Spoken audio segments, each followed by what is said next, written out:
Bene, a conclusione di questo anno che volevo dedicare con più varietà, insomma con maggior larghezza, con più iniziative agli anniversari di Giuseppe Rotondi, il 130° anniversario della nascita e il 50° della morte, come abbiamo già ricordato più volte, non potevamo all'ultimo dell'anno, almeno se così, non potevo non concludere con una poesia che a molti dei nostri ascoltatori magari è nota, a chi segue le vicende appunto dei Rotondi la conosce bene, che è il vero Te Deum. Come sappiamo, oggi, almeno per chi ha desiderato seguire questo rito che si inserisce all'interno della messa prefestiva, c'è questo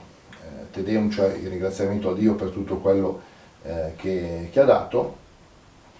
e i Rotondi in questo Te Deum, che è l'ultima poesia che mette nel volume Stime e Versari, lui dice, si rivolge alla mamma, per cui lui aveva veramente una grande devozione,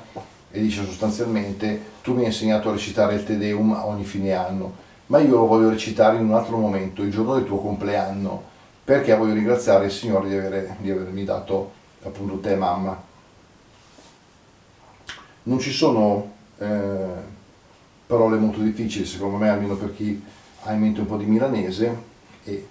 così voglio lasciarvi gustare questa lirica del Rotondi. È il vero Te Deum. Mamma, te me insegna che l'ultim di dell'an va recità con fede e sentiment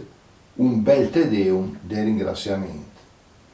per tutto il ben che il Signore el n'a dà e per il mal schivà. E mi mamma, el me piace sto Te Deum, e che trovi un segno de pace, un pen per l'an che ven,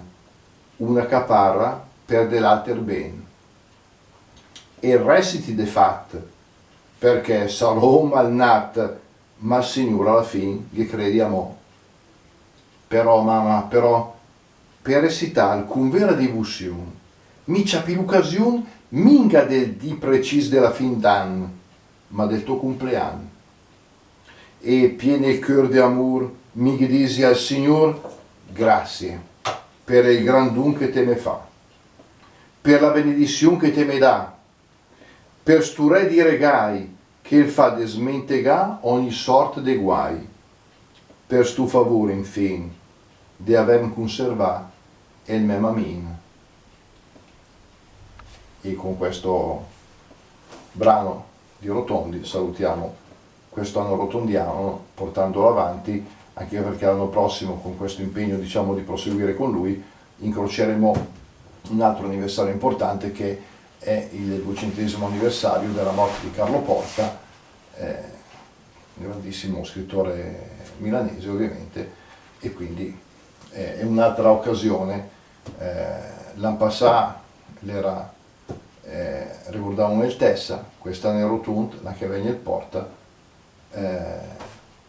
tre fra i nostri grandi poeti che è bene conoscere per poter conservare le nostre tradizioni e la nostra letteratura e la nostra lingua. Grazie, ciao!